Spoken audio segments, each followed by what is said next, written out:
حضرات محترم، جب انسان کسی چیز سے محبت کرتا ہے تو اس محبت کو یاد کرنے کے لیے، اس کا اظہار کرنے کے لیے اس کا نام لیتا ہے۔ جب بندے کو کسی چیز سے محبت ہو جائے، کسی چیز سے عشق ہو جائے تو وہ اس محبت کا اظہار کرنے کے لیے اس کا نام لیتا ہے، اور جب وہ اس کا نام لیتا ہے تو اس کو زبان پر ایک عجیب سی مٹھاس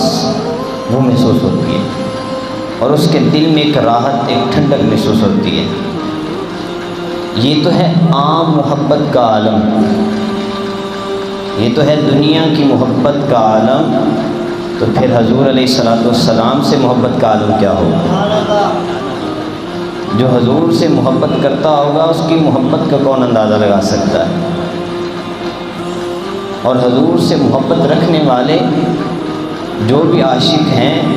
وہ حضور کی ہر ایک شے سے محبت رکھتے ہیں، حضور سے نسبت رکھنے والی ہر چیز سے محبت رکھتے ہیں،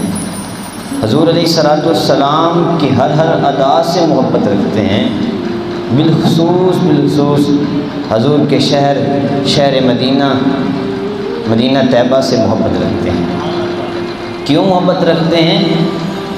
کیونکہ اس شہر نے حضور علیہ السلام کے قدموں کو بوسے دیے، اس مبارک اور برکت والے شہر میں میرے نبی جانے کائنات صلی اللہ علیہ وآلہ وسلم کے قدم مبارک لگے ہوئے ہیں، اس لیے وہ مقدس شہر ہے۔ وہ شہر عاشقوں کے دل کا قبلہ بن گیا ہے، یہ شہر بڑی برکتوں والا ہے، اور جو شخص اس شہر میں جاتا ہے وہ پھر کیا کہتا ہے کہ کہیں نہ دیکھا زمانے بھر میں جو کچھ مدینے میں جا دیکھا، کہیں نہ دیکھا زمانے بھر میں جو کچھ مدینے جا کے دیکھا، تجلیوں کا لگا ہے میلہ جدھر نگاہ اٹھا کے دیکھا۔